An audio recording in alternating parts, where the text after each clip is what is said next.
And here we are. Good Hi. evening, everybody. Hi. Hi. Good Hi, evening, everyone. Oh, yeah. if it's evening. If it's Oh, evening or yeah. if it's morning, good Indeed. morning. If it's afternoon, good afternoon. And we are happy to be here with Maestro Misteria of Vivaldi Metal Project. Hi, Welcome. Misteria. Welcome. Hello, everyone. It's my pleasure. Thanks for the invite. It was quite unexpected, surprising, but I was really happy when I got Simon message about this live streaming. So happy to be here. Oh, we are happy as Oh. well. Yeah. It's an honor to have you with us. You are a great composer, piano player, producer. You have a huge project. We are looking forward to talk about it with our friends to talk to them about it. So it's awesome to have you here. Yeah, thank you. Thanks to you. Well, So- I follow also your band since several years, so congratulations to you as well, and a huge greetings to we were talking about her a few minutes ago. Julia. Your front woman, Yeah. Julia, that's not here. So congratulations for everything you have done so far. Thank you. Thank you very Thank you. much. Thank you. Thank you, man. Okay, so we have a bunch of questions for you about your career, about your project, and usually we start with a question about your beginnings. So about how you start to play. So the very first question is, when did you start playing and how?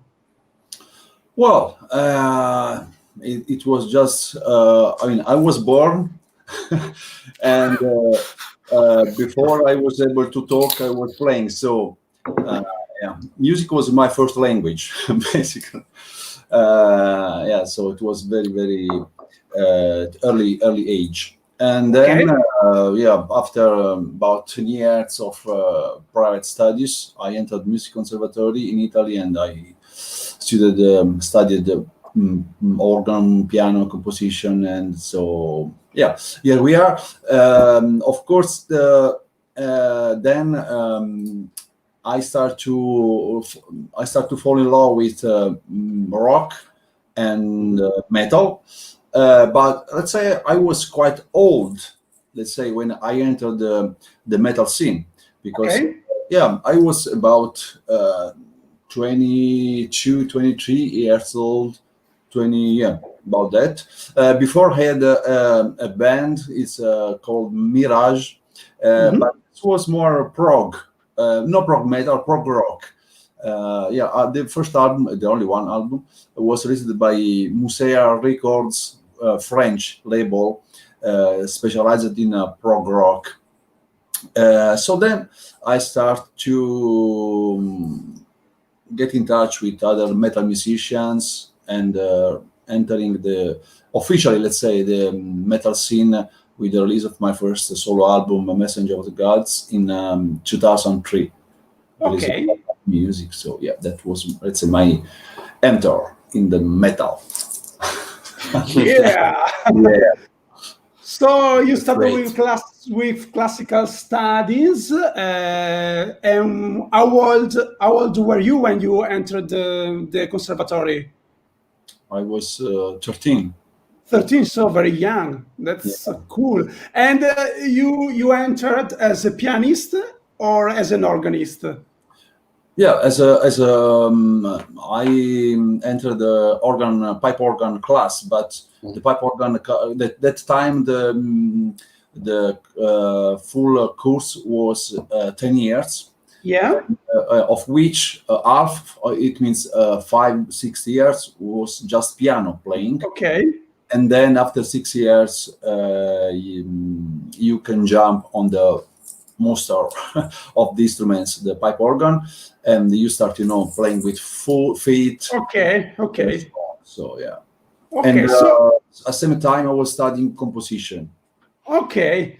Mm. So you have 2 degrees, one in pipe organ and one in composition? Yeah, well, I think it's the same. Yeah, It's the one same course. tools that but Okay. no, also separate composition course, but was internal. It means it was anyway combined with the pipe organ. The main course was pipe organ. Okay, as you can see, Fabio is nodding a lot to your answers because he also studied the piano and he has a bit of a classical background. Do you want to tell something about it, Fabio? Absolutely not. I just wanted to say that pipe organ is way much difficult than piano. It's another level. It's very different. It's not like a piano player can play the organ, but you can say the opposite. Every organ player can play the piano, but it's not the same, the opposite way. It's I think it's the most difficult course, or at least it was at the time, the most difficult course in conservatory here in Italy, organ and composition, which is one course. Yeah, but the difference is, be able to play with our feet. That's the main. Yeah, It's different. Yeah, that's So it's like being a drummer who plays with actual notes. yeah, exactly. Yeah. Yeah. Okay, that's great. So congratulations on you because you're doing something great, in my opinion. Anyway, I had fun. I had fun at the time. It was very nice to study, and although it was very, very, very hard in the end. I mean, the last 2 years I was on the instrument like 10 hours per day. I mean, yeah. Okay, that's great. Well, I meant you're great in my opinion because one of the things that I brag about is that drummers are good because even if they don't know notes, they are great because they are good in coordination. But when I see the organ pipe player, I just have to bow myself and leave off my head. Well, So I can say any instrument has their complications or their difficulties. So, yeah. thank you. You're very humble. So, Fede, do we have some comments? Some people reaching us?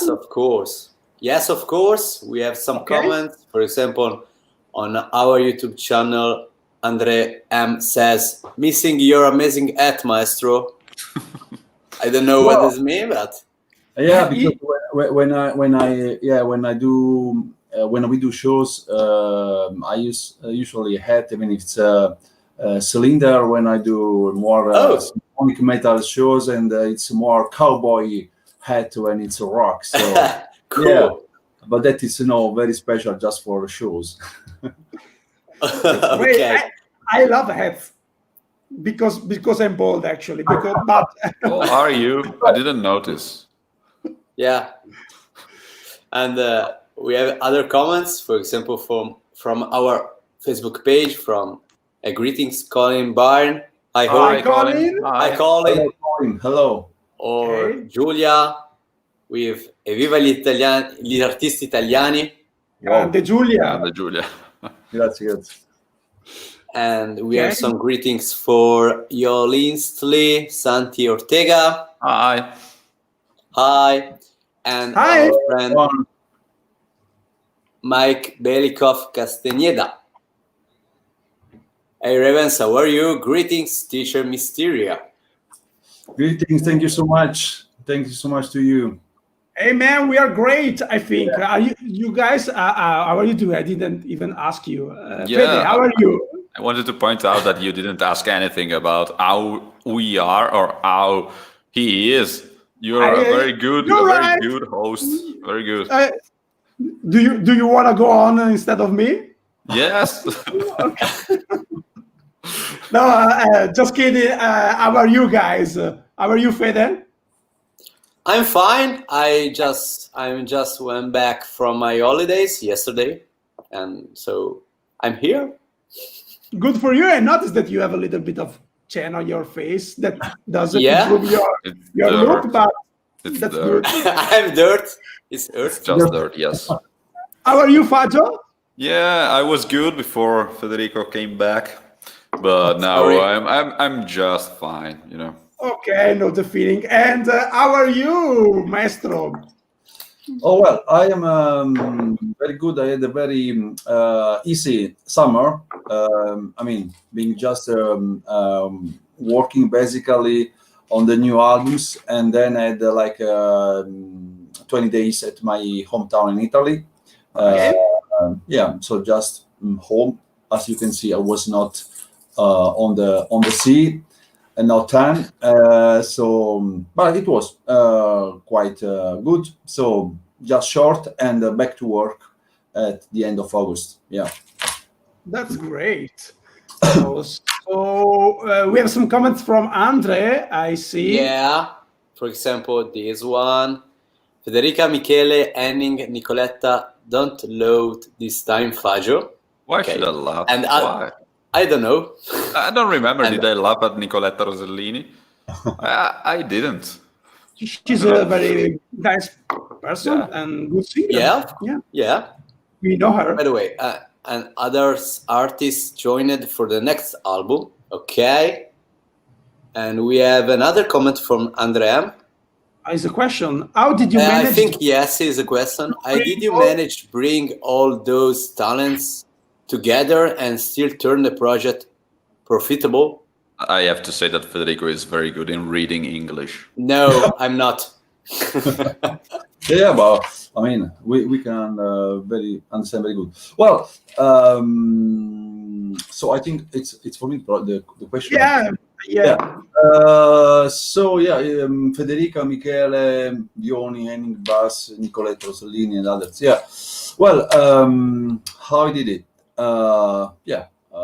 Hard question. No, many artists were already featured in the first album. The fourth season was released 4 years ago. So of course, many of them confirmed their participation, and I was really happy.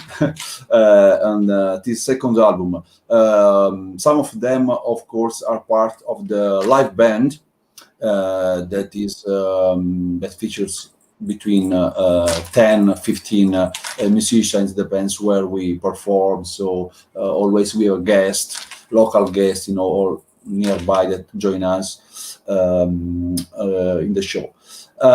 All the others, well, for many of them, there are collaborations in progress. Very well how it works. I mean, so you just ask, oh, let's do some music together.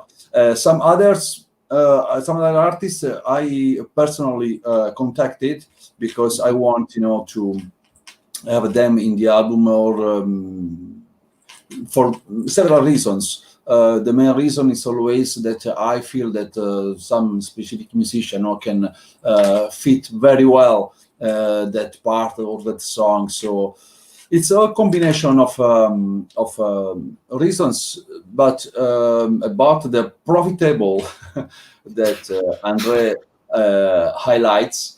Well, the project indeed can be real, thanks to the big heart of all the artists. Because now a project that features always more than 100 musicians could, I mean, neither the budget that Metallica or Iron Maiden can have would be enough for an album. So that's why. Then we have also orchestra and choir. So this is just possible because of the amazing artists, and many of them are really good friends. Okay, that's great. We will come back to this matter about the artists that play with you. So we will talk more about it. We want to hear some funny story about it, but we will come back to that. In the meanwhile, let's also say hello to Guglielmo Malusardi. Oh, that's my god brother. Yeah. Ciao, Guglielmo. Ciao, Guglielmo. Also to our friend Mark Holcomb. Hi, who Mark. says, good day to you all. Nice to see everyone. Hey, Mark. Victor Hugo, who's talking in, I think, is Portuguese. I think. Yes. Yeah, I don't understand it, so. Yeah, Fede, check out the translation for that, and we will answer also to them. Okay, I'm checking. In the meanwhile, let's go on with our question. We were talking about the beginning of your musical career. So sometimes we talk about the instruments of our guest. So our next question is, do you remember your first piano? Do you have any lovely or funny memories about it? My first piano. Yes. Well, I think it was upright piano. It was, I think, Petrov. And I remember I didn't like the color of this piano because it was brown. And I want it black, of course. Already at the time, my soul was, showing me the direction. So. Anyway, my parents, of course, lovely they bought this because it was available in the store. So I said, okay, let's do this. So this piano was at home, but fortunately, this piano started to, after I don't know, a couple of weeks, to have some issues on the wood. So the parts was, disconnecting each other. So the glue was not good. I don't know. So we had to change it, and the next one was black. So, so it was the destiny, was a sign. Yeah. But you were not the one taking apart the piano, right? Sorry. You were not the one taking apart the pieces of the piano. It was an actual glue problem. I swear, it was a glue problem. It was destiny that you had a black piano. Yeah.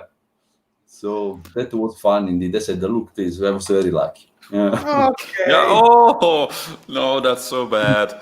Okay, let's take a black one. Yeah. Okay, but anyway, you just don't play piano. You also play keyboards, of course. How many keyboards? How many keyboards do you have? Well, I have a bunch here. I have like 5, 6, 7. But I have also in Italy, my studio in Italy. I have other like 4 or 5 keyboards. I don't know. So maybe I have all together about 10, 12 keyboards. But the lovely one is this one here back. My guitar. Okay, great. That it's really my lovely instrument.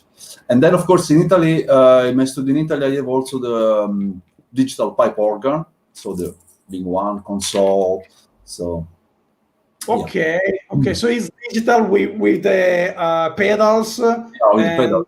Okay. Lord, yeah. Okay. That's perfect. Do you play any other instrument beside keyboards or? Yeah, well, I started with accordion. Oh, that's great. I started with accordion. I was like I said, I was 5 years old. The accordion was even bigger than me. I mean, till here. That was my dad's instrument. So I started with that. Yeah. Then generally I play, all the instruments that have keys. So also I love a lot harpsichord, and of course digital pianos like Rhodes, Wurlitzer. Yeah. Okay. Nice. A little bit the guitar, but I didn't say nothing. Okay. Just that instrument. Yeah. Do you still have your first piano, the black one? No. I have the black one, but now then I changed. Then I bought the grand piano, the Coda piano. Okay. In a way, black, of course. It's much better. Yeah.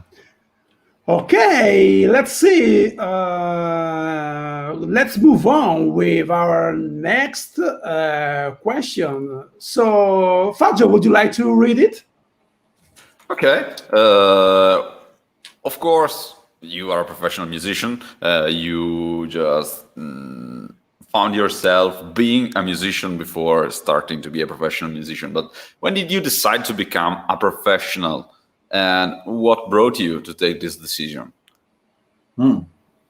Well, as I say, this was the easiest part in my life, because I never had to take a decision. It was like natural, flow. So I never asked myself why I want to be a professional musician. It was like I started learning music. I was, let's say, quite talented when I was at was studying. So when you see progress yourself, you enjoy a lot. The teachers, you have feedback from the teachers. So you move on, and nothing. Then when I reached the official age to enter the music conservatory, I just had not to decide. It was automatic that I should enter conservatory in my head. I mean.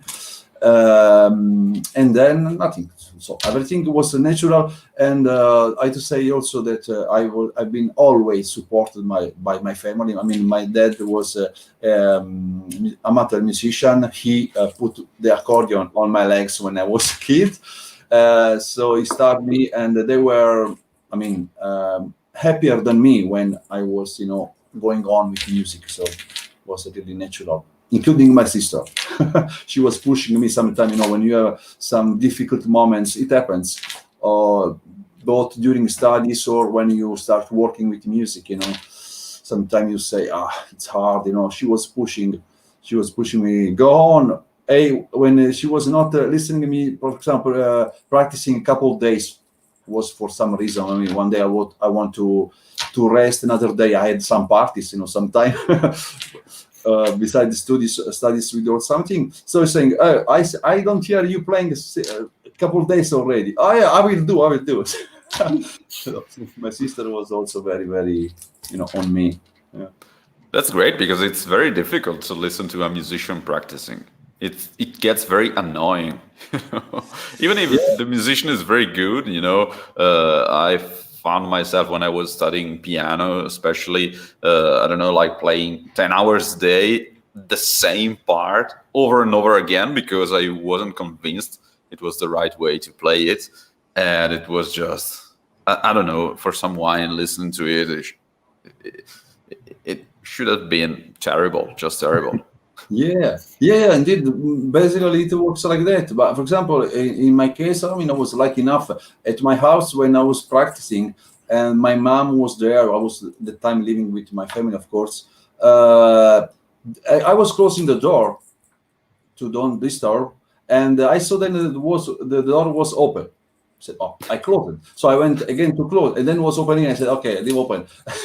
So because I want to listen, while I was practicing. So that's great. I didn't have that problem. Oh, drummers. Yeah. I had to, put anything I could to block the sound of my drums, to not disturb all the neighborhood and my parents as well. Well, actually, they supported me, but they always told me that I was annoying, and they didn't tell something like that to my brother, who was a piano player, actually. So it's a difference between instruments that means a lot, in my opinion. Yeah, drums are annoying. Absolutely. They are, even on stage. There is that joke about drummers, the drummer that says, it's unbelievable. They were knocking at my door at 3 a.m., but fortunately I was still playing. That makes me always laughing. Okay, Fede, do we have some comments? Okay. Yes, of course. We have a comment from Ignacio Quechevis. Hope you pronounce the name correctly, and it says, I would be great to know about the experience Mysteria had with Kelly Simons. It was great to see them playing together. Would be great to see something else with you two guys. Greetings from Chile, Maestro Mysteria. Oh, well, Ignazio, and greetings to Chile, because I have there some amazing friends, collaborators. Of course, I think he will know. He knows like Caterina Nix, Nasson, Nicola Quinteros, Benjamin Lechuga. I mean, many friend musicians that they are all part of the Vivaldi Metal Project studio, and I'm also playing, with Caterina Nix band when they perform in Italy. Yeah, I mean it's in Europe. So I love Chile, amazing musicians. The experience with Kelly Simons, it was it was awesome. I had to really admit it was awesome tour in Japan last year. Also because of course we performed with the legendary Mark Bowles, my girlfriend, and the band also that is actually Kelly's band. Was amazing with Kaz and Yosuke on drums. The experience, the most, the greatest memories that I have from that tour is the audience, so the fans, because it's something that I experienced the first time. When we play always, and we collaborate, do jam with other amazing musicians. So it's great. Of course, they are a great band, but experiencing a different audience was my first time. They are, let's say, still not, I will not say old school, but they really see the artists that are on stage really like people of a different world. They come to the show with so much devotion. They bring gifts to the musicians. They are able to wait outdoor until up to 2, 3, 4 hours. If they want you to sign, they come for photo sessions. It's something. And the other thing that was, for us unbelievable, especially for Italians, was the show time. So it was show time 7 p.m. So you say, okay, 7 p.m. No, it was 7:00. At 7:01, you already listen from backstage rumors. Noise people is already not is already disappointed. So the show was exactly on time. This was also wow. Okay. Yeah. Altogether was one of the most incredible experience I had so far in my career. Yeah. Oh, that's great. Good. I think that this audience experience is what we all miss the most right now. Oh, The live especially now. yeah.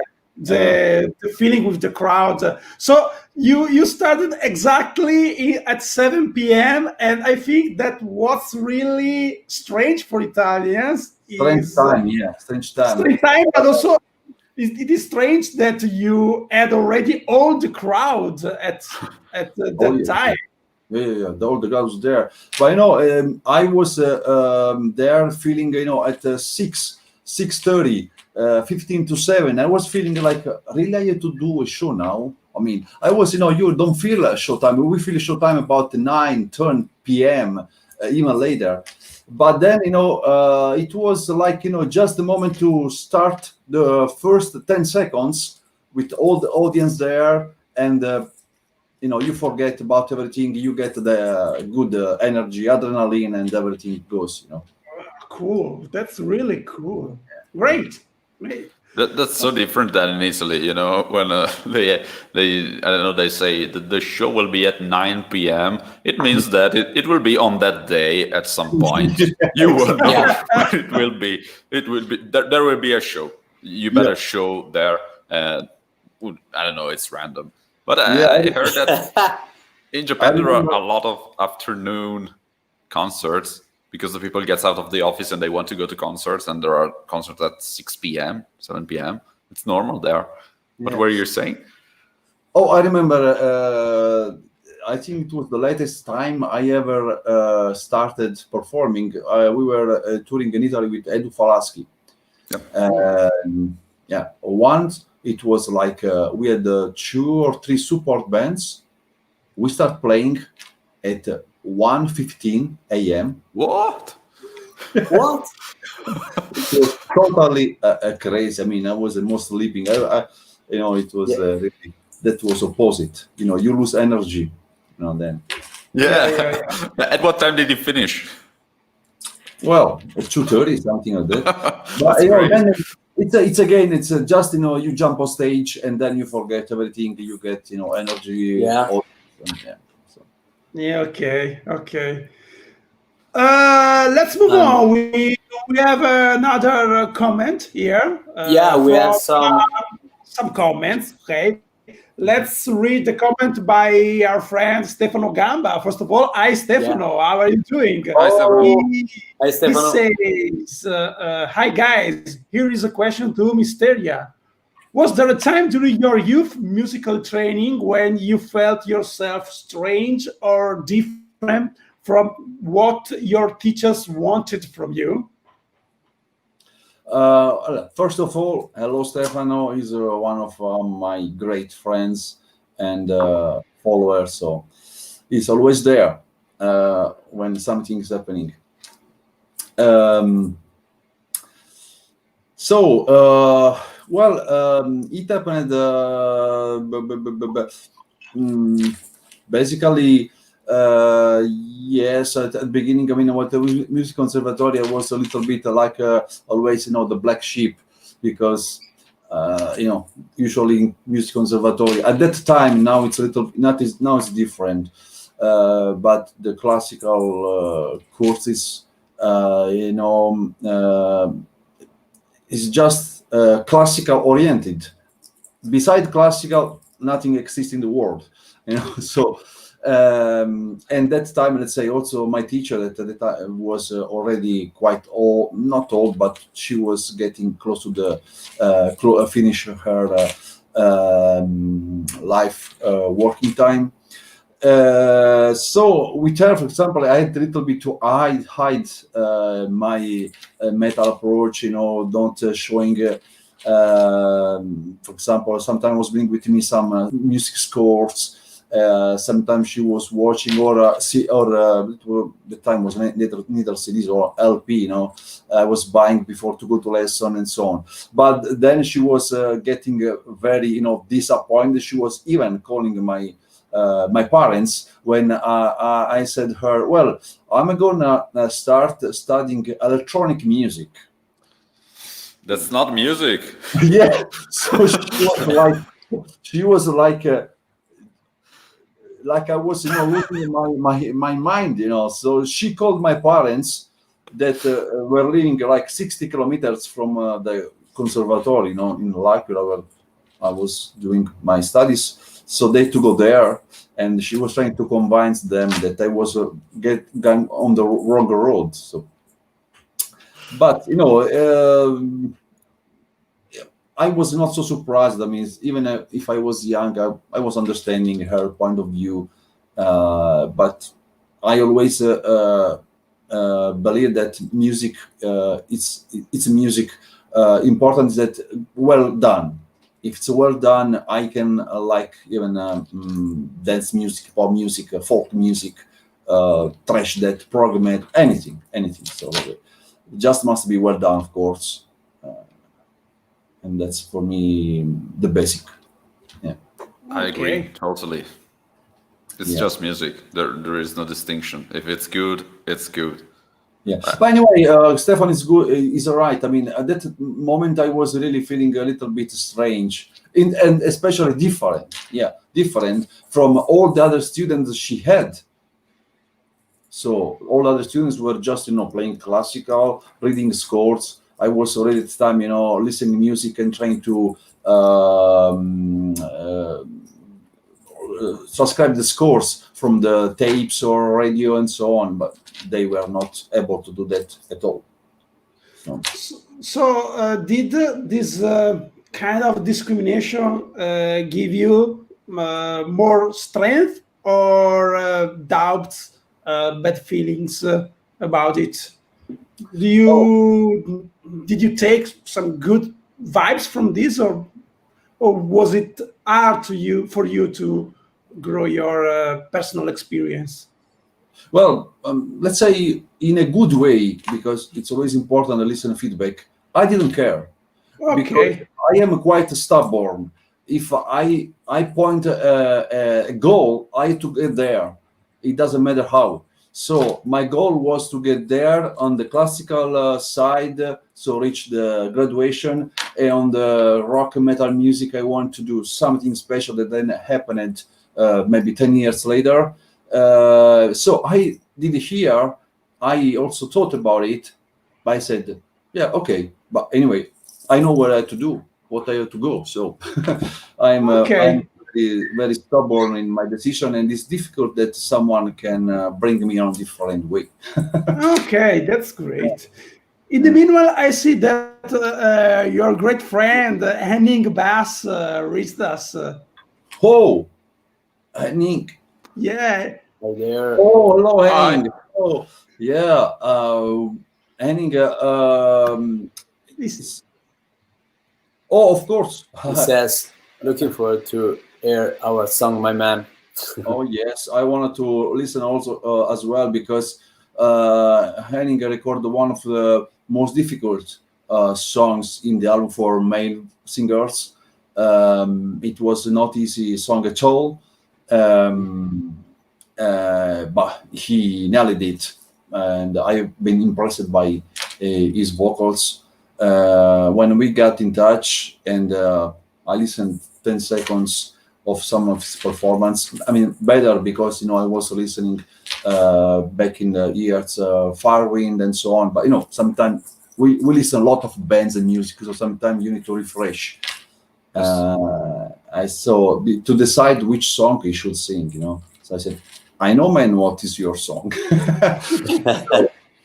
It was a great collaboration. Yeah, Great.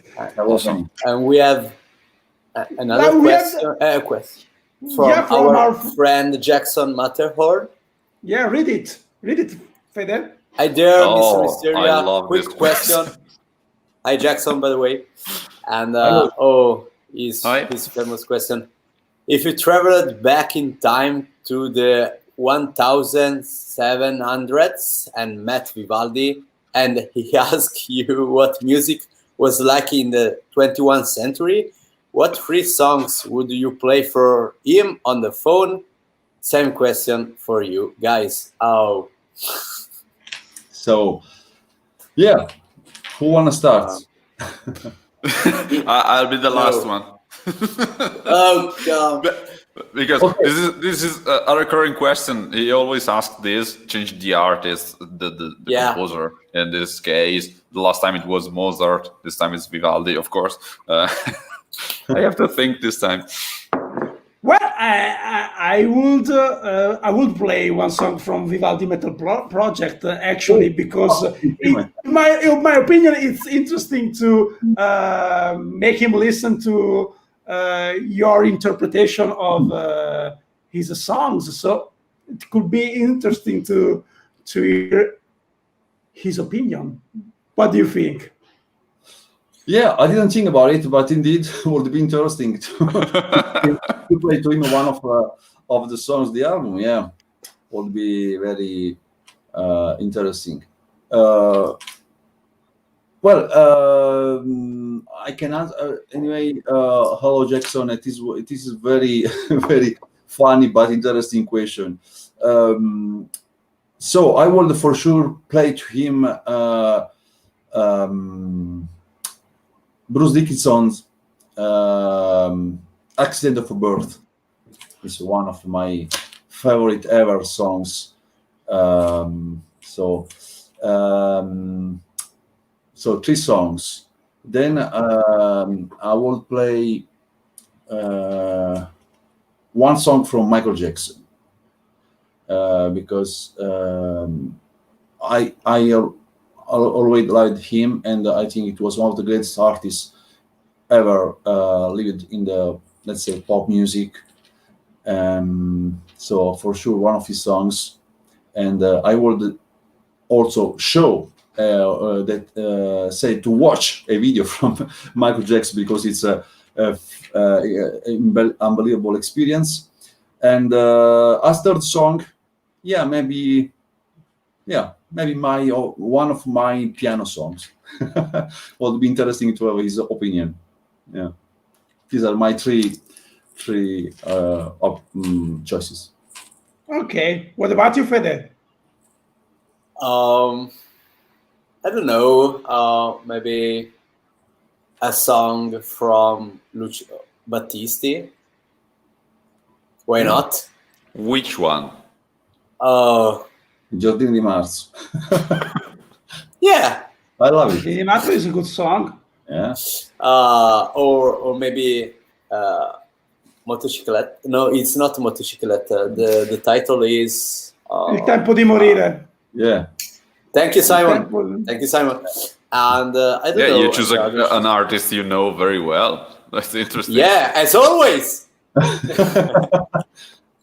And the other songs, I don't know, maybe In Your Eyes from The Weeknd that I discovered recently, and I totally blow my mind.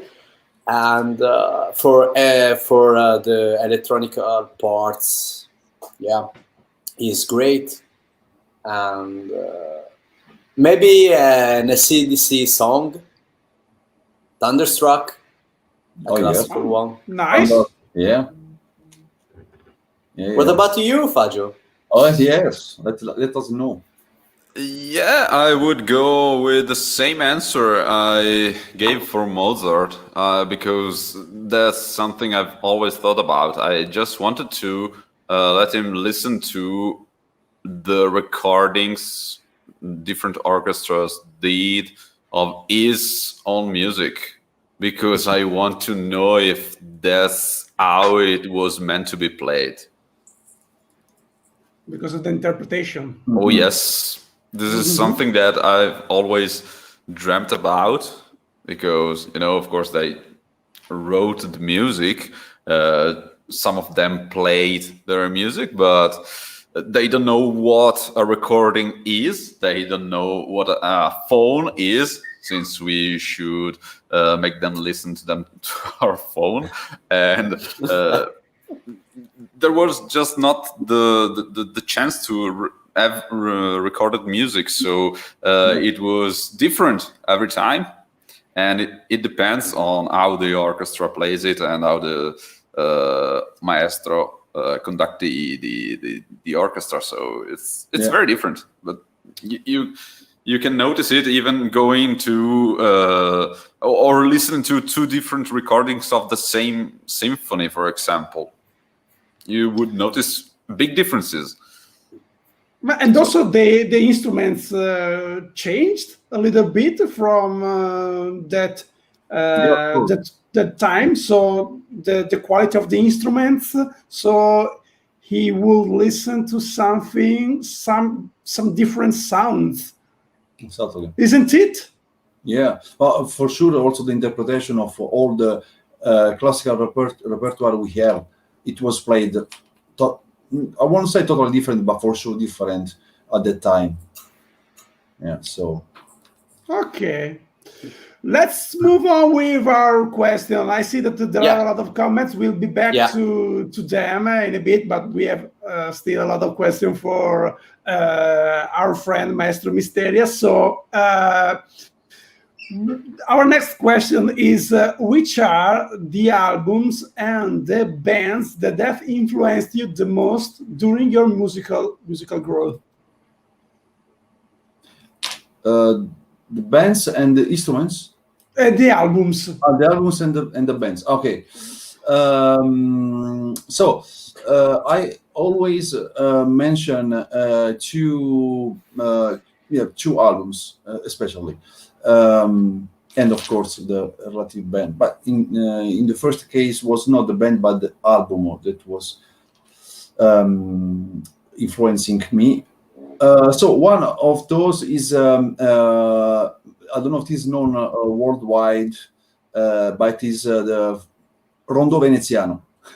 Rondo Veneziano was kind of classical meets pop, something like that. Of course, but they were original pieces written in the classical way with all the band ensemble, I would say, wearing Baroque clothes and so on. This was an Italian project that lasts for I think about 15 years, maybe 20 years. I don't remember exactly. So it was like sounding me in my head. But first of all, that I was 13 and I start to listen music tape, a collection that you buy at the newsstand. This collection at the new each week are some issues. The first was Bach, Vivaldi, Handel, tapes, and one of those tapes was Vivaldi's The Four Seasons, and this was my falling in love with classical music, until you know the story. Okay. I got to Vivaldi Metal Project and not by not randomly. So there is a long line connecting me to this first album that the project itself I created. Okay. And what about rock music? Rock music, yeah. Let's say this would be the third one, the third step. Okay. I was 17, and I was about 18, 19. And one friend of mine was coming to my house one day saying, take this, you will like that. I was watching, wow, looks great. Yeah, but you don't have to look. You have to put the vinyl on your turn and listen to it. Oh, great. So the album was Malmsteen's Trilogy. Okay. Yeah. And also, there is a long connection because last year we did with Mark Balls the Trilogy's 30th anniversary tour in Japan. We were talking about that before. So, yeah. There are some lines connecting all my life. Yeah, of course. That's your story, and it makes a lot of sense. How you build your career until creating the Vivaldi Metal Project, of course. Yeah. Okay, do we have some comments here, Fede? Yes, of course. First of all, Jackson Materon liked our answers because he says awesome answers. Thank you, Jackson. Muchas gracias. And then we have, I think, a question from Under M. Maestro, you were fortunate to be born, live, and study in the birthplace of others amazing composers like Puccini, Verdi, and Rossini. Do you ever find a clue why that happened in such abundance in Italy? And you also said, I already know that's not the wine. Oh, yeah. Yeah, we figured that. Yes. It's funny. Number one. Yeah. Also, this is a very interesting question. I have to say, I and we with the Ravenscry band, lucky enough to born in Italy. I mean, I consider that a good element in my music, let's say, approach. Especially, he mentions Puccini, especially. That's what I love a lot. Indeed, we did a cover in the Vivaldi Metal Project, Lucia van le Stelle by Puccini. One of my favorite songs ever. Arias ever, let's say.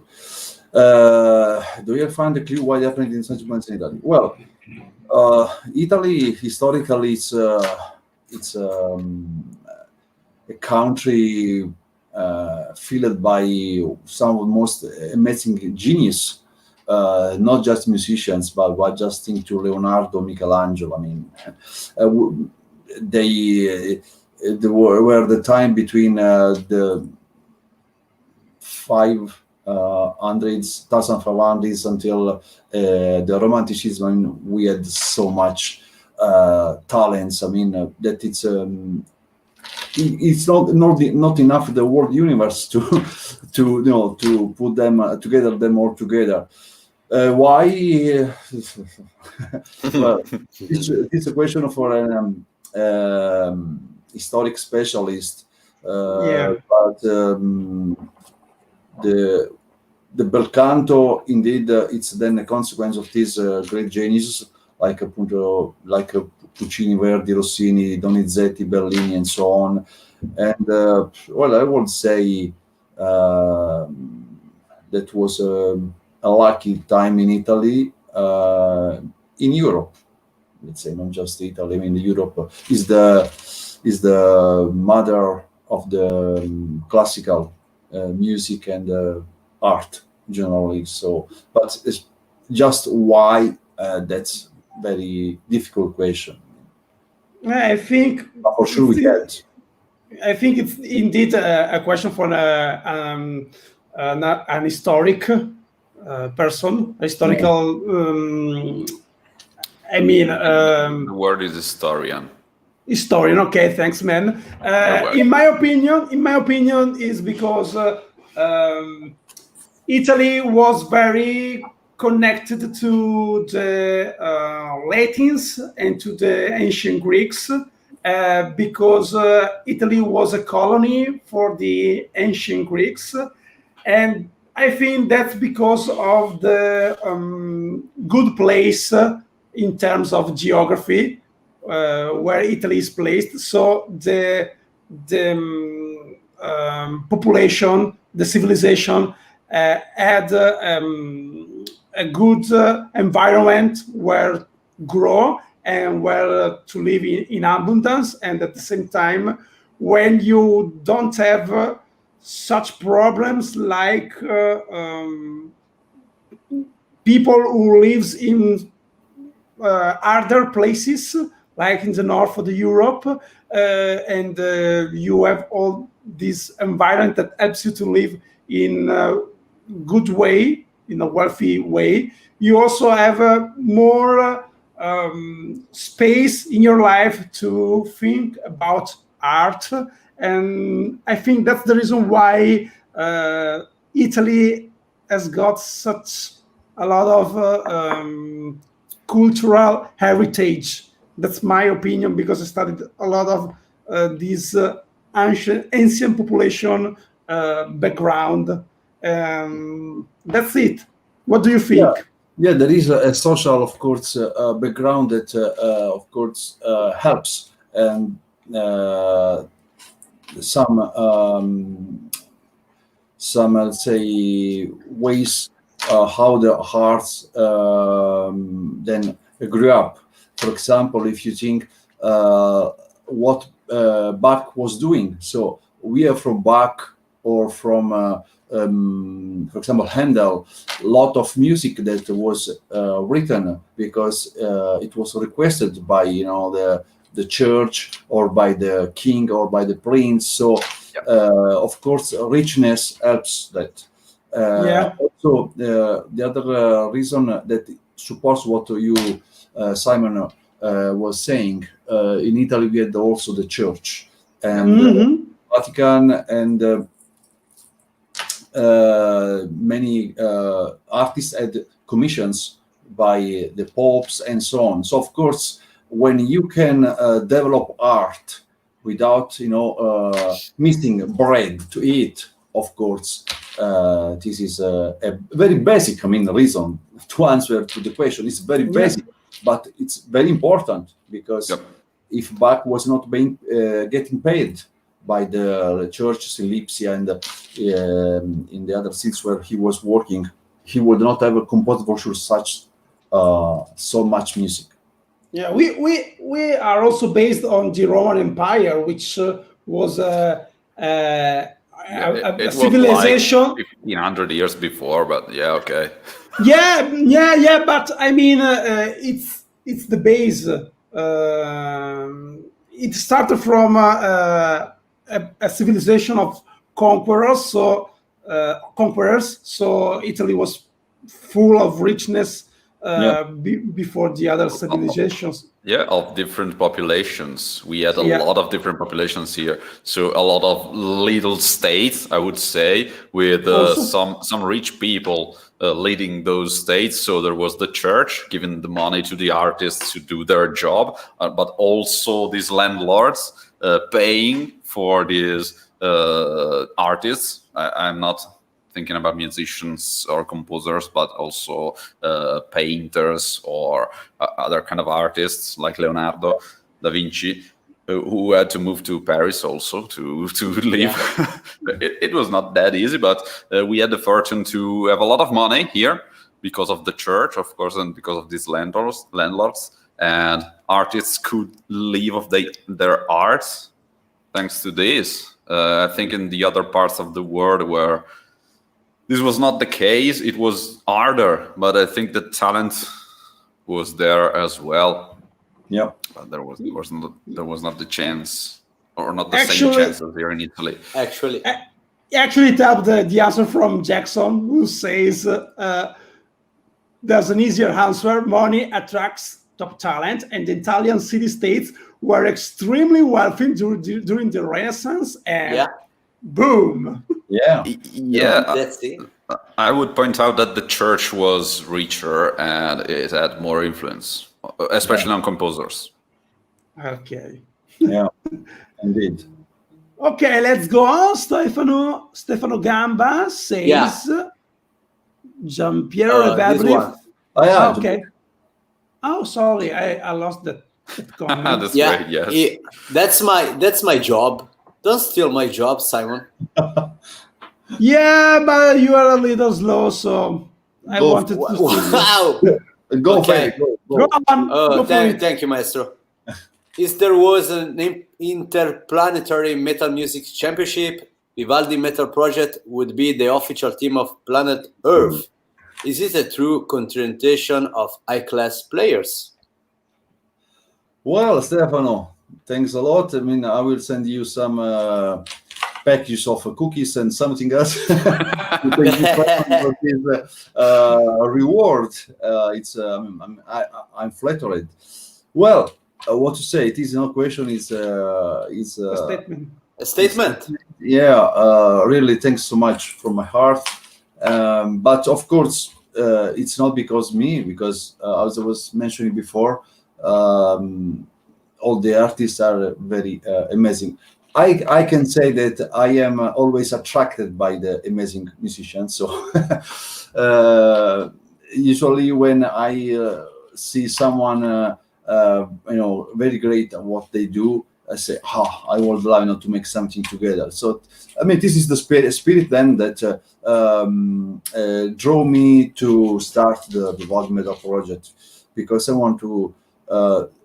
At the beginning, I was thinking to have a band and making everything by myself. I mean, all the arrangements, all the songs.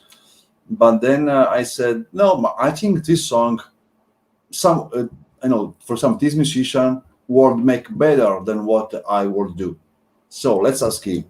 And so I started like that, and then I for sure collected a bunch of amazing players. So Oh, that's great.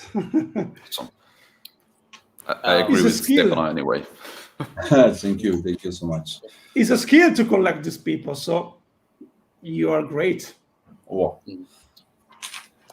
Okay. We have another comment for Stefano Gamba about Rondò Veneziano, who says Giampiero Ravenscry left. I think left. He was. Yeah. It's baffled. Main It's musician with written. this project. Yeah. Yeah, I was remember the name now. It was not coming to my mind. Thank you, Stefano. It was Giampiero. Yeah. he did an amazing job with Rondo Veneziano. Yeah. Okay, and And also, also we have an epic comment, I think, from Enrico Finazzi, who says, "We are also close to Iceland, is near Padua." yeah, that's a this is joke. for Italians, yes. Yeah, it's That's a only joke. for Italians. Okay, but also there is Mark who asks, where can Yeah. I find music by Maestro Misteria?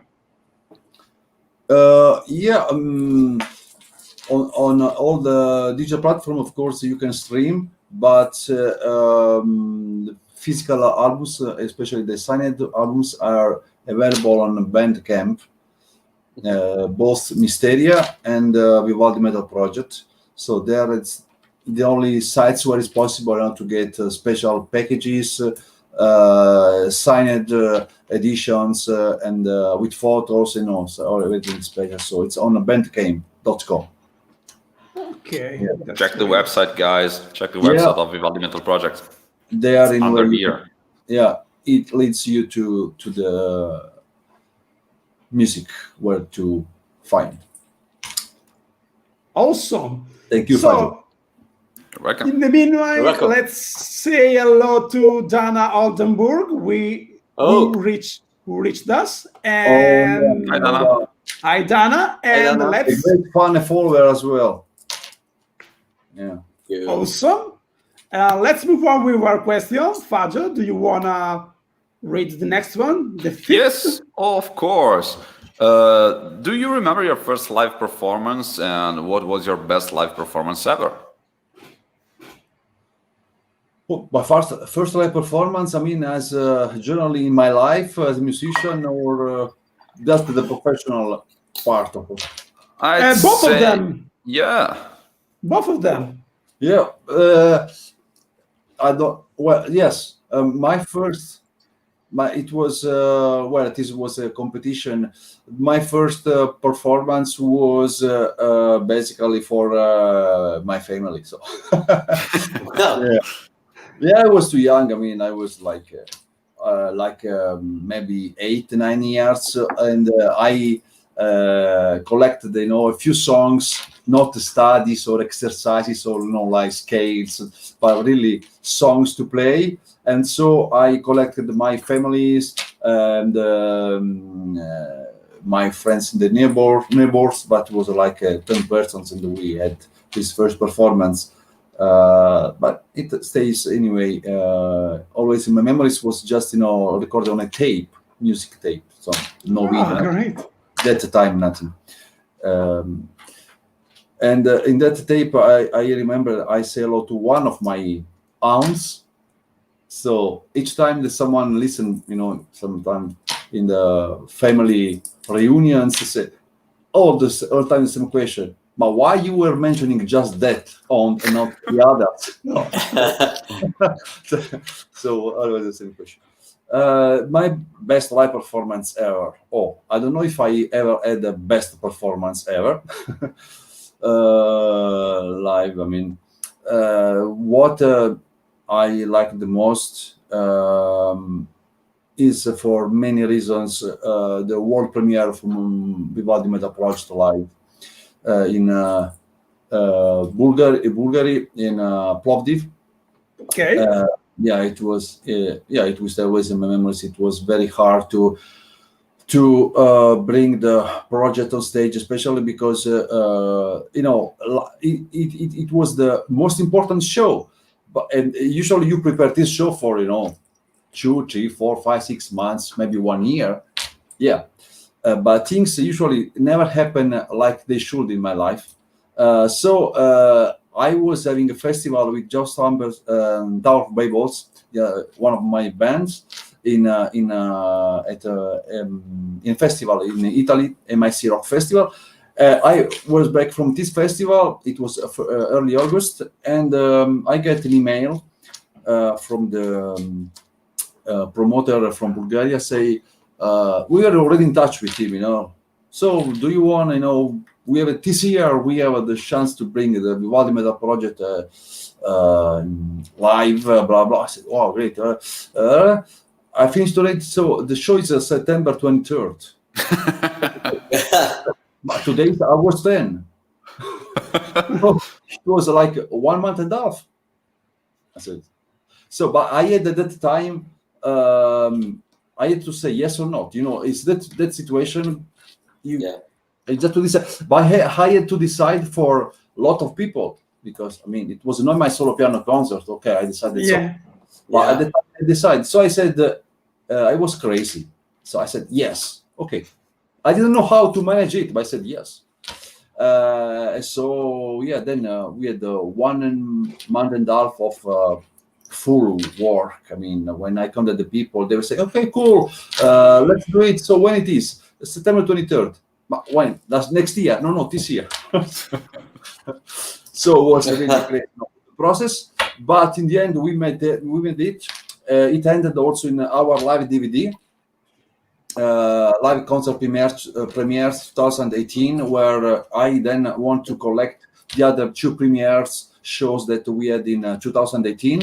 One was in Italy, so it was also this Italian premiere, and this was 1 month later in October. And then before that, we had an unplugged show in Finland.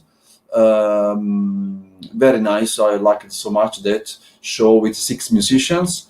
And this also is part of the DVD that is a collection, mixed collage, let's say, of these 3 shows from 2018.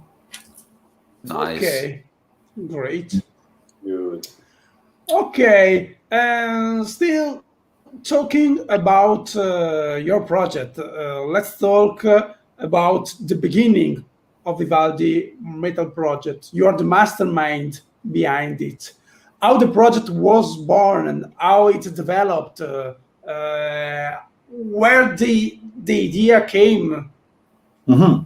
Yeah, in some part already answered. The idea came from this famous tape that I was listening back in 19 something. So when I was 13, I always liked the 4 seasons. I was listening. Maybe I listened. I don't know, 1,000 times, but not just that version. Fagio knows.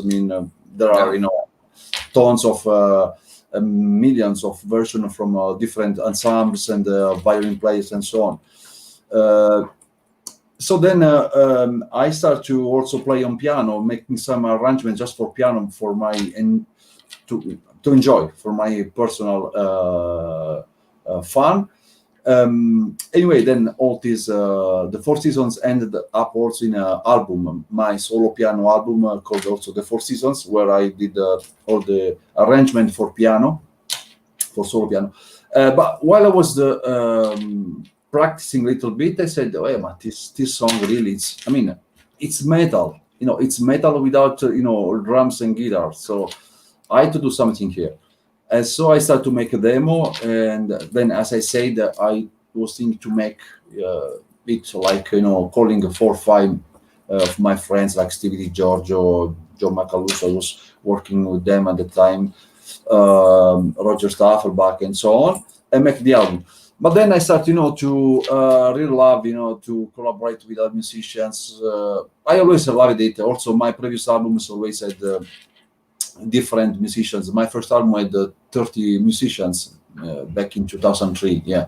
Okay. At the time was already Anders Johansson, Barry Sparks, and so on. So I always, I like when a musician brings something in my music.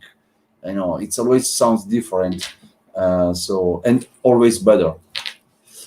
So yeah, then I start to say, "Man, do you wanna join me in this project?" So I was contacting these people, musicians I was in touch with. Then when I start to promote the first demo, at the first time I was promoting the Vivaldi Metal Project as a new project out there. I start to get also some messages of artists that would like to participate, and this was the best part, I think, because we know, everyone know Mark Boltz, Robert Rock, Anders Johansson, and John Macaluso, and the guitar players from Joe Stump and so on, Michelangelo, blah blah. but we know how they play. So you somehow you expect what you get. No? Okay. Let me mention also, for example, this because this was in my mind, Simone Molaroni, our proud Italian guitar man. When I wrote the opener for the 40 Seasons album, that is an original song, Escape from Hell, I was thinking here I had to call Simone to make the guitars. Yeah. So because you know the musicians, you know what to expect. But then when I was getting this proposal from other artists, I can mention then artists that are in the live band. So can you imagine how much I loved them? So like Angel Wolfblack, some of the singer, one of my singers, or Tsena Stefanova, they are now in the live band. So when I was getting this message, I was going there to check because it was new. I didn't know what they were doing. I was stop everything here. So close the door. I start to listen everything they did so far. You know, it could be even demos on SoundCloud or some projects here and there. So this was the funniest part, the most interesting part. And then after that, many proposals I start to get. So many artists were feeling to ask to propose themselves to join. And this was also, let's say, rewarding, because I thought, well, maybe here's something we are doing good. So, good, yeah, of course. So, Well, Ben, in an answer, you just answered to our next two questions, basically, because our next question was, what's the main feature of your songwriting process? How do you come up with your ideas? And what's the future of your songwriters? How do you usually come up with your ideas? Well, yeah, I didn't exactly answer anyway, because the especially in the first album, so all the music were written already. So it's okay. all about Vivaldi. So except the opener and the outro songs that are mine. So the most important job with this was the arrangement part. Okay. Yeah, but I always want to make the arrangement together with composition, because on the Four Seasons, that is an instrumental masterwork, I added lyrics, choir, lot of singers, of course. So this was the most I will not say most important part, but most delicate part, how to say now in English. It's not challenging. Challenging, yes, exactly. Thank you, because we should not. We should combine with Vivaldi. So that's you are not say a musician someone. It's Vivaldi. So and it's one of these most famous work. I mean, I think one of the most famous work in the history of music. Yeah, absolutely. So that was my main. I won't say scaring part of the production, but I've been always very careful about that, because when then I involved the other 10 arrangers, composers with me. So we were 11 arrangers in the first album, and so I had to explain exactly how I want to approach the arrangement, the composition, and I had to see what they were giving me back, if it was some like disconnected from the original material. So because then I knew that out there were many classical oriented musicians that were just waiting. Okay, let's wait. So I want to just see when that will be out what they did with Vivaldi. So because being me a classical musician, I know very well how it's a classical musician mind. So very important process. This was basically my production job, because then technically the mixing, mastering, the arrangements, it was easy for me, because all the stuff was top. So Yeah. I enjoyed so much, listening to them. So I just took care about matching our part of the composition and Vivaldi music. A special shout out to our official lyricist, Douglas Docker, Italian with great musician that wrote basically 90% of the lyrics of the album, and he did an amazing job. Yeah. Okay. That's great. Okay. Yeah. Okay, and the other question that you already answered in a way was this one. Vivaldi Metal Project features a lot of big artists from the world metal scene. Can you give us some names and how was working with these people? So, Yeah. in a way, you already answered. I don't know. Do you want to add some names? I know that you're going to play with some other people for the next project. Yeah, for the new album, I said many of them joined also for the second album. In the second album, we have some new artists, and I'm quite proud to have worked with Mike Portnoy, with Zaire Zorgati from Mirat, with Jeff Scosotto, Mark Terrana, Anders Johansson, but so many, it's always a problem because then I don't mention others. And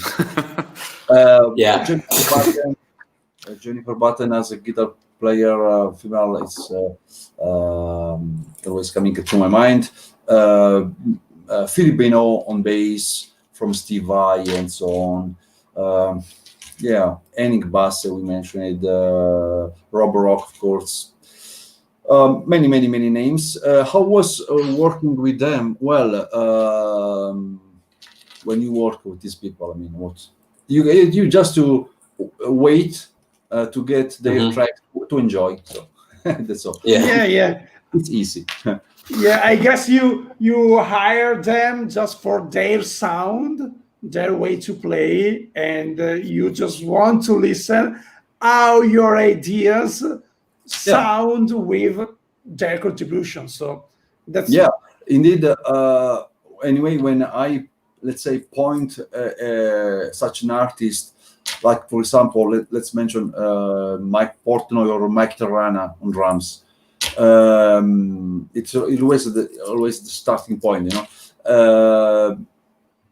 I have already in mind what song they should play, because I don't know. For example, there are can be an amazing musician.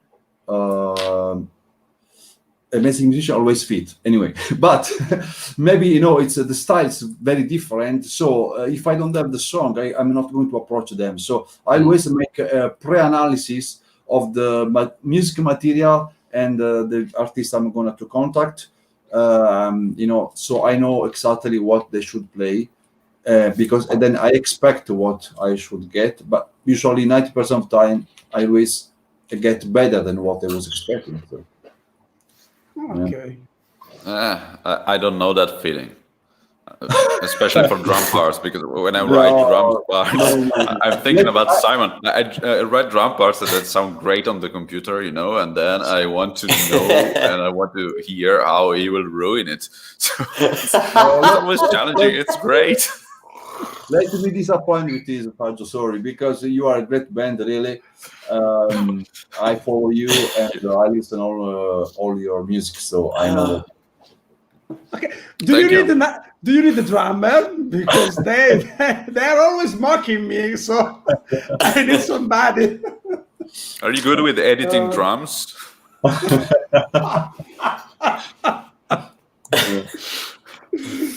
Okay, let's move on, guys. Let's read some comments from our friends. It was turning interesting. Okay. Fede, do we have some comments here? Yeah, sorry, Fagio makes me cry and laugh at the same time. Yeah, you're not supposed to do that. Do your job.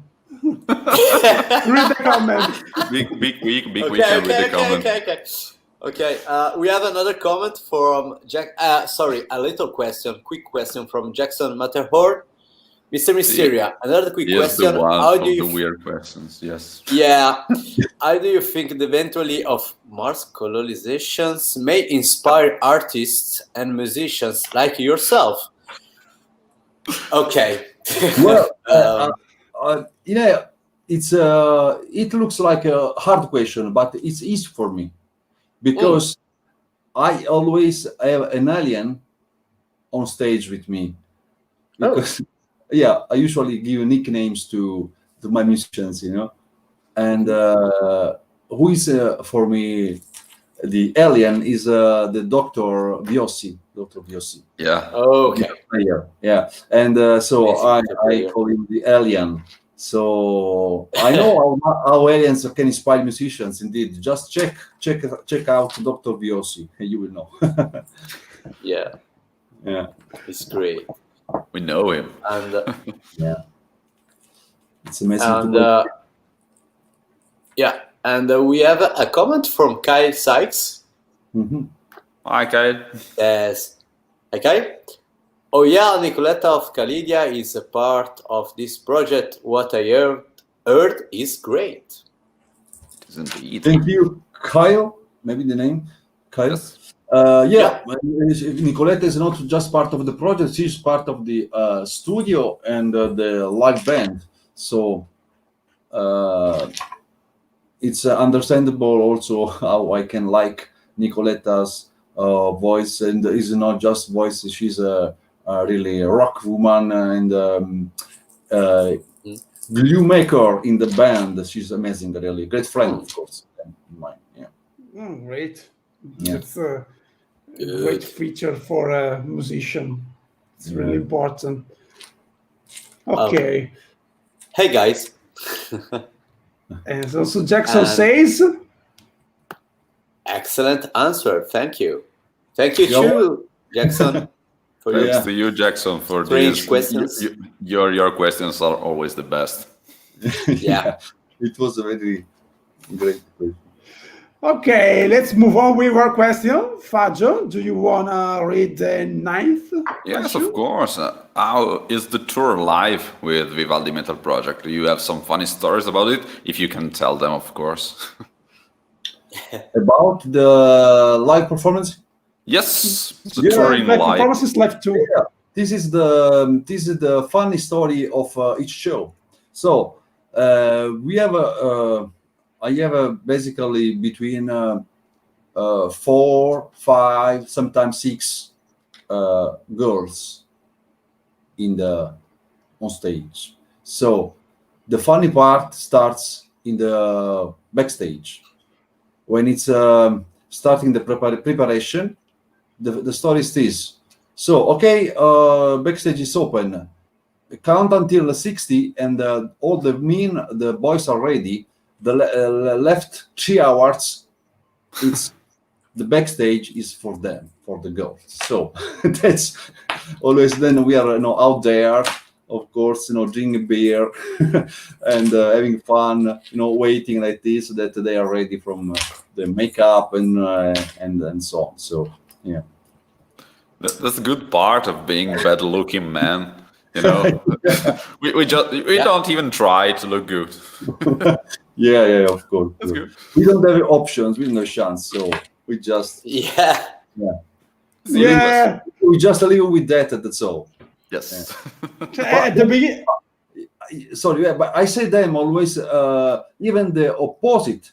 I say, listen, girls, but you are so wonderful. We don't need nothing. So you are ready now to go on stage. It's us. It's we boys that we need some, makeup. Yeah. remake of faces. I have an invention that it could be with unlimited potential. I don't know if I could say it. But we should create Photoshop for real life. That's interesting. Yeah, it's that thing indeed. Yeah. Or a software that you can put in your phone, and the people doing pictures at concerts, you will have this filter that makes you better looking always, so you will always look nice in the pictures. Yeah, indeed. It's a good idea. But another funny story. now it's coming to my mind. This was like, this is almost a black humor, because we were at the Dokkum Festival last year. We had like 20 minutes change on stage in between, which is just 20 minutes. 20 minutes for us is like because without doing sound check and nothing. So usually we have like 3 hours sound check on the show. So because we had like 13 in-ear monitors and so everything. Say 20 minutes. You say, yeah, I don't know how we do that, but okay, let's do it. We don't have other chances. So we go on stage. It's our time. It was 8 at 8:20. We should start. So all the platforms go in. We jump on stage. We check this, that. So the tour manager, the stage manager, say, okay, we have to start. They say, wait. I asked to the drummer. So I asked to the drummer. It was Panos Geo. So it's everything. Are we ready? No, he said. I said, okay, let's start. No chance. So it's not ready, but let's start. So yeah, he said, okay. So Yeah. like the show started at Dokkum, not being ready, but we started. That's how we do it. It's like jumping without knowing where you're jumping into. We know the feeling. Yeah. Absolutely. Yeah. It's like, okay, line check, kick. Okay, guys, let's start. Thank you. Yeah, absolutely been there. What a great moment. Yeah, it's an own feeling, really a great moment. Yeah. Yeah, especially with the monitors when you don't know if you are going to hear anything at all, and it's great to start a concert like that. I like it. Then you have two things to manage to do during the show. So you have to try to control, to listen somehow what's happening, engage with the audience, have fun with audience, and then if you can play something. I mean, Yes. Yeah. playing is the last part. Then. Yes. I know the feeling. That's the show business. Yeah, usually when I'm on stage, I care about everything else but my instrument. I know the feeling, yes, but I miss it. When the show finishes, the fans can't say, "Oh, that man, I enjoyed the show so much. Oh, good you did."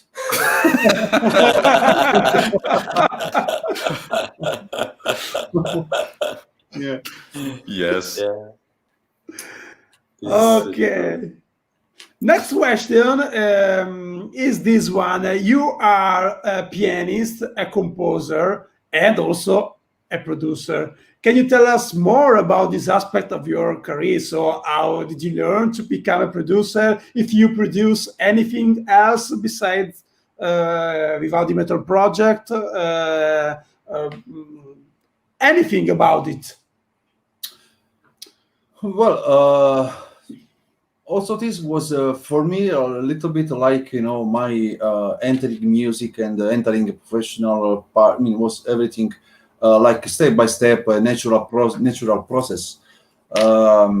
So I, of course, start to be a musician, like instrumentalist. And my first and main goal was, of course, like any musician, I think at the beginning, to improve your technique, to master your instrument, and get the best you can. I mean, with practicing and so on. I was caring a lot, of course, about this during my. Let's say I was never. I love to study. I have to admit. So I was enjoying to. Even playing skates, for example, or even, for example, learning solfeggio. I was loving solfeggio, things that 90% of musicians, even my students, it's like the nightmare part of music. I was just loving it. So I tried to make myself the best I could. I mean, and so the composition started almost. I have these small music books where sheet music. We were using in the elementary school or in the medium school, horizontal landscape. With that was my first composition was a transcription of study exercise etude by Czerny. It was major because Czerny, I don't know if ever he wrote something in minor or key. He didn't know how to do it. He didn't know existing in minor. Yeah. Yeah. So I said, why this guy is always, forcing me to play major, and I was already, loving the minor. It's always, the and so on and on. And so I said, I will. So I transcribed this was in C major, of course, and I transcribed it in C minor. So for me, it was my first composition. But after that, I started to really writing my first composition. They were like the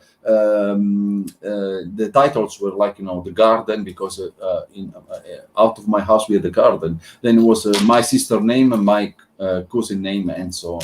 So I was 8 years old, 7-8 years old. So I felt naturally also to make something mine. It was not just performing other composers' music. It is also, during all my life was beside along my career, let's say, my life. Okay. The production was, let's say, the last step. This started when I made my first album, Message of Gods, my first metal album. It was prog metal album. So I started to compose music and manage all these musicians. There were 30 musicians involved and so on. So I started to make my production then for my solo albums, piano albums as well. I do also, let's say, classical, new age, ambient piano albums and so on. And if I do other production, generally I produce always for many bands I record, even as a guest, I produce always the keyboard, the orchestral part, and as productions, I do some production for solo artists or bands that are basically at the beginning. Because why? Making production for bands that are already in the business, especially nowadays, will take a lot of my time, because when I do something, I really love to do it at the best. No, I don't do then it doesn't matter what is money, if there is money involved or not. Many times it's not. But the problem is that I really give all myself then, and always I have 3-4 my projects running. So I decide to make just to help new artists and new bands to start with their first album. When I do the second album, for example, I already say, okay, you can go now. I mean, find your producer and make it. Yeah. Okay. That's great. That's a good way. It's a choice to do sometime in life. I mean, I like to do everything. I love many styles of music. I love to work with thousands of musicians. I think I really reached maybe 1,000 musicians who worked collaborated in my life. But sometimes it's hard. But you have to make some decision. Otherwise, you need 10 lives to do everything. So yeah. Okay.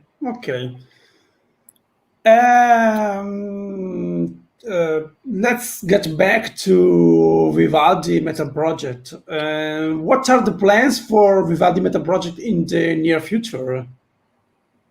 In the very, very close future, we have the second studio album in production.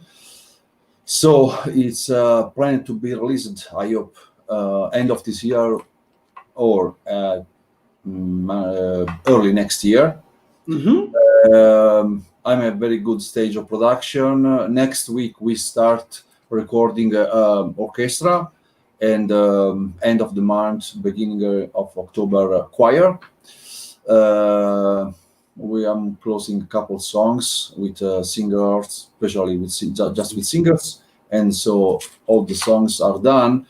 It will be a double album, so it requires a little bit of job, and I have great help from Artesonica Studio that you might know, Ivan Monibidin, sound engineer, and is now really my great collaborator. He mixed and mastered a lot of my productions, not just Vivaldi, also my solo albums.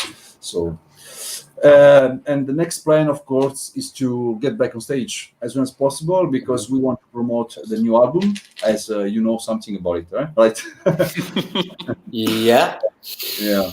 And so our booking agency was waiting for this new album, because the first album was 4 years ago. Not that much for such a project. I mean, but 4 years nowadays, it's like a lot of time. Yeah. So Yeah. I want the new album to do a new booking season, and so let's hope that the virus permission, getting the virus permission, we can do that.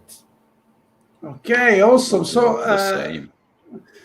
guys, if you want to be updated about anything from Vivaldi Metal Project and our friend Maestro Misteria, let's check out their social media on Instagram, also on Facebook, and as well, we already saw their main website, because you can be updated on anything they are going to release, and also you can read something about their previous works.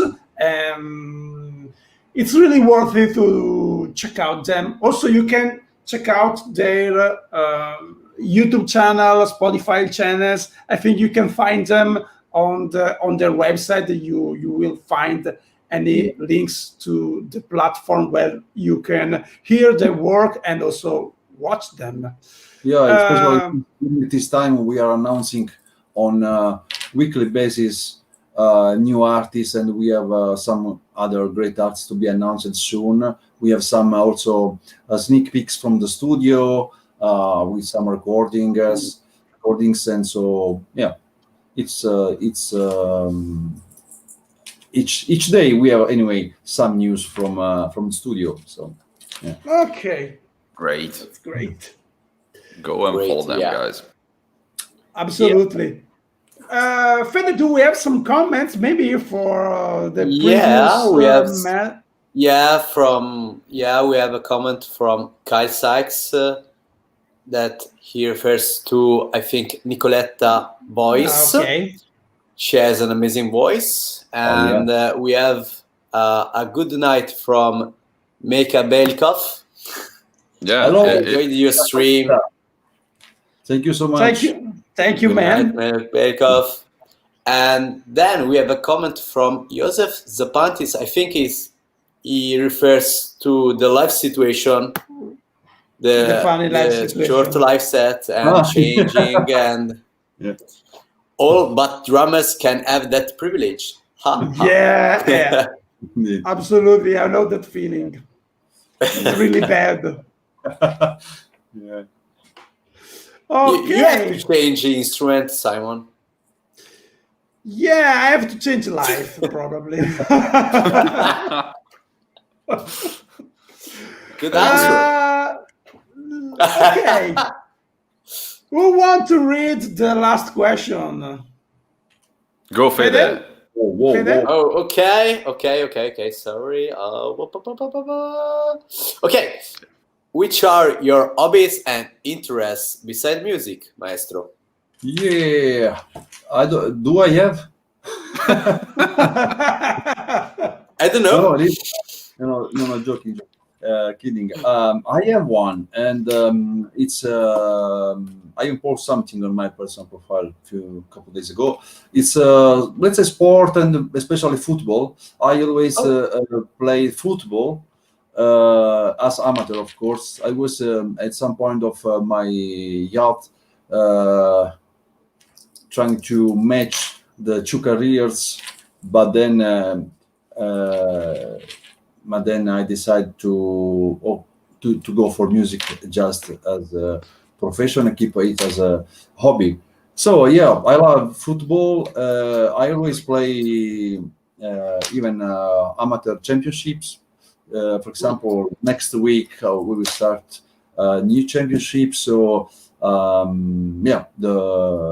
is my main hobby. Then I go running, of course, to keep a little bit in shape. Beside that, so sport, I love to read. Not so much time for that, of course, because you have to decide. Okay, I listen to this new album or read this book. So it's Okay. a fight. No, it's always a fight.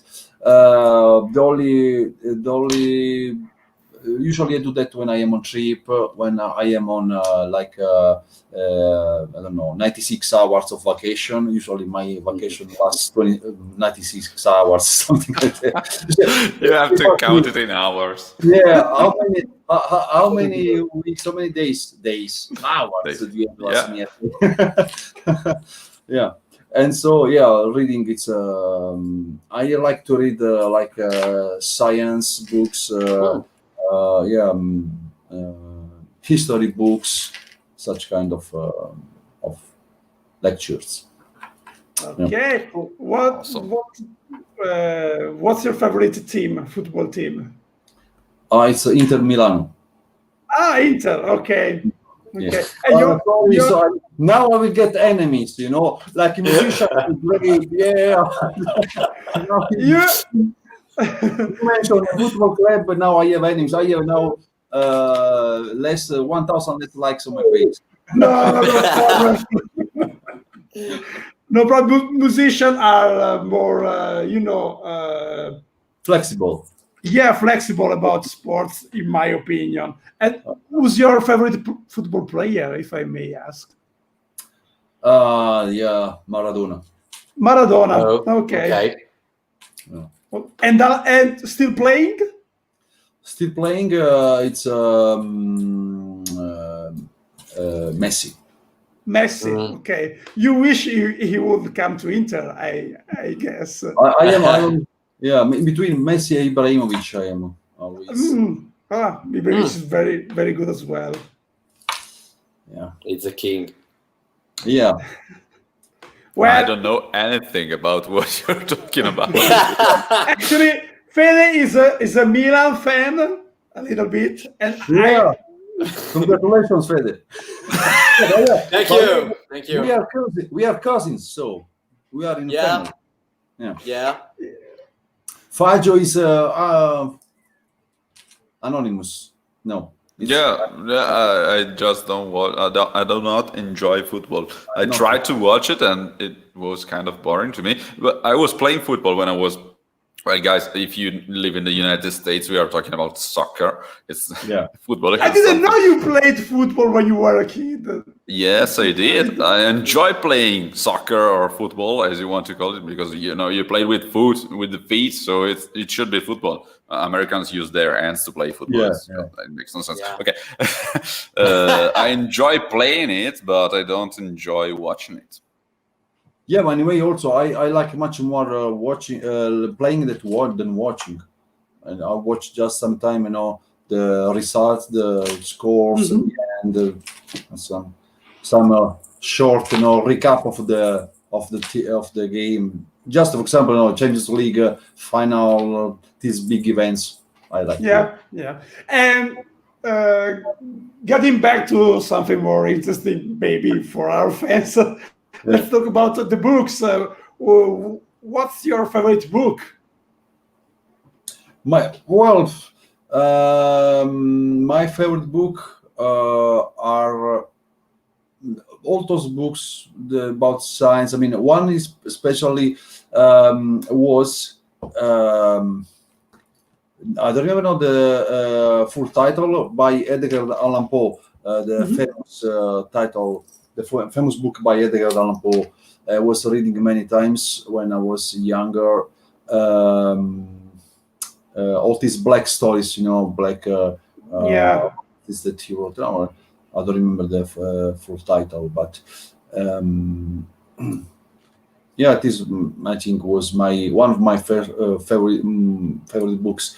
But staying in Italy, I don't know if many people know, I like also books by Piero Angela, for example. Okay. Yeah. I watched their famous TV program. TV program. Yeah. Okay. He's a pianist as well. Yeah, he did. Pianist, yeah. Okay. We usually end these live chats with a final speech. So, first of all, we want to thank you, Maestro Misteria, to being with us. It has been an honor to have you as a guest and to talk with you. My huge pleasure, really. It was amazing. So, if you have a final speech, but before I see that Fede is raising his hand. Yeah. Oh, because we have another question from Jackson. Last minute question. What is the best career advice you've ever gotten?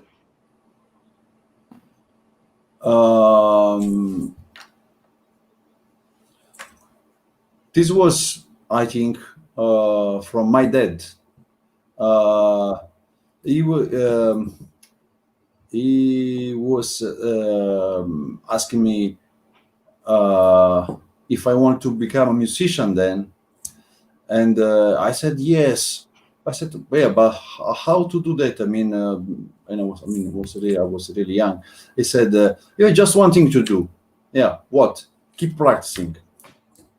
Very easy." So best advice ever. But it was there. Just keep practicing. There are now other chances to improve your career and everything you do. I mean, it's exactly translation in English was keep learning. So keep learning. Because if you keep learning up, you improve in what you do and you reach your goal. So it was keep learning, and I really believe that. I mean, sometimes this is one of my. I have just one stress, let's say, in music that is very always there. I try sometimes to forget about it. It's like I feel always I did nothing in my life. So I mean, so what I do, what I play. Yeah, it's never enough for me. It's never enough. I mean, even sometimes when I compose, I'm producing my music, the albums, but then I feel I am working. I'm not, making a pure learning process. That it's not really true, but I really sometimes it's how to say, stressing myself so much. But really, I believe that learning, I will die, and I didn't learn enough. So that's just my. I'm always sad about this, but it's a life on what we can do.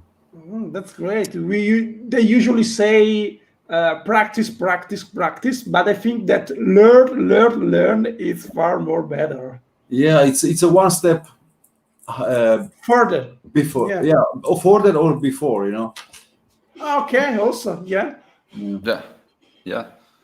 Practicing is, I think it's easy. I'm talking about practice. The thing most difficult for me is, okay, what next? Yes. That's the difficult part. Yeah, that's a learning. Then you have to fill this question with something new that you have to learn, and then you practice what you Yes. don't. Yeah. And that's the most fun part to me, the practicing part. But when I finish practicing, or I just feel the urge to change what I'm doing, I need to find something new to study or to learn. And it's always, well, it's fun. That part is fun as well. The not so fun part is when you think about yourself and you think you have done nothing. It happens to me a lot, especially when you know you have to write about yourself or answering questions about yourself, and you are there saying, "Okay, what did I do? I don't remember anything." Yeah. It feels like I did nothing. Yeah, sometimes then you need to do, it's a more psychological job. You're a little bit too disconnected from yourself, because you have to watch yourself from the other side, so then you can understand how people, because otherwise you really fall in depression, so it's a balance in between what you do, what you did, what you are doing, and what people appreciate of your job. So it's sometimes it's a psychological process, but I mean, basically I'm happy, very happy of anything I did. So yeah, I'm happy basically to be a musician, to live with music, and lucky. I feel myself lucky enough. So yeah. Oh yes, that's absolutely perfect. Oh, thank you, Enrico. Yeah, bring up the moment. Yes, he's right. The moment? Yeah.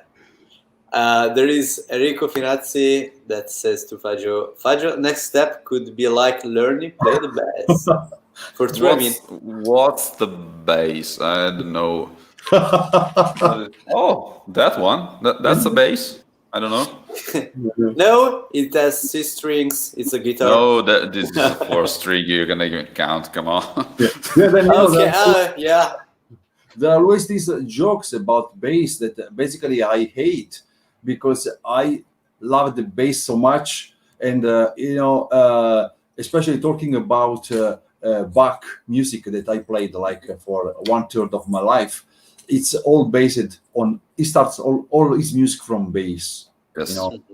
When you play his music on the organ without pedals, you can just trash all the music. So it's important, and for me, it's one of the most. I mean, it's not one of the most important. It's important as any other instrument.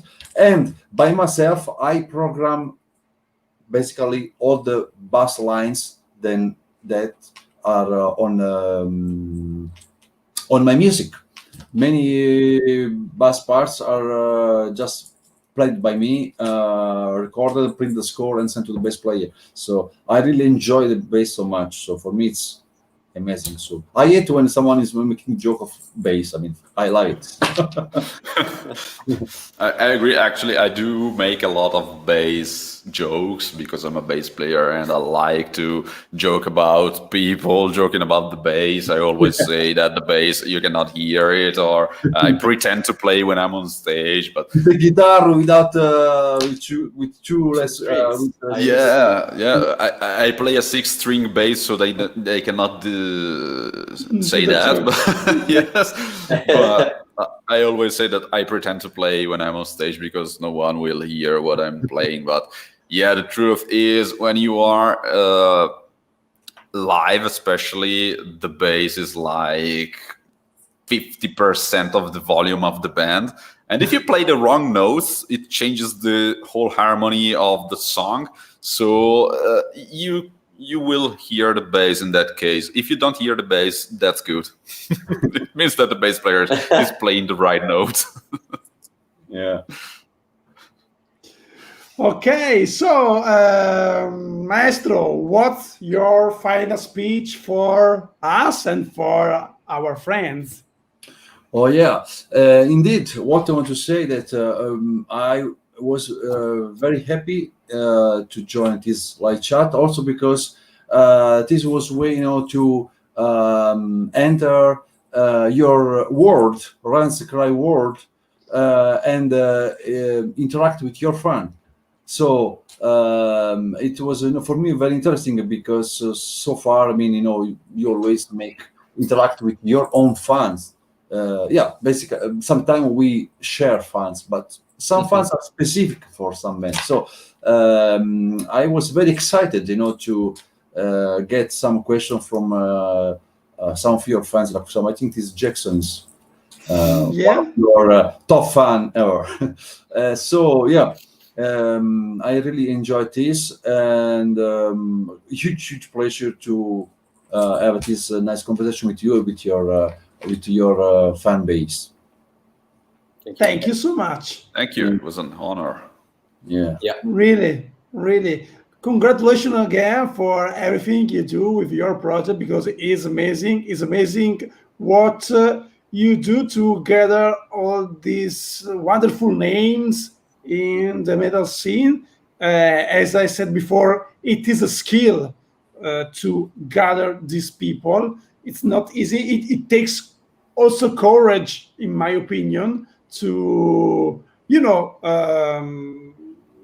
pick up the phone or write an email to all these amazing musicians, and the result is really awesome, and is really worth it to listen to it. So, guys, absolutely check out anything from Vivaldi Metal Project, the masterwork from our friend Maestro Misteria. Thank you. But the same, I want to say that to some friend of mine that were here, Ravenscry is a band to follow as well over there, because you do a really amazing job. I really enjoy always your music. So thank you. I also sharing today live chat on our pages. I was really proud, to share this chat with you, being, such a great band. So sharing with our fans your work, your music. Thank you. Thank you so much. Yeah, you're welcome. And prego. So, guys, remember to subscribe to our YouTube channel and to follow our pages, so you can be updated on our next live chat. And we will go on, absolutely, since you are enjoying this live chat. So, in the meanwhile, I will say good night to everyone, and see you next week. Hello. Thank you. Ciao. Bye. Ciao.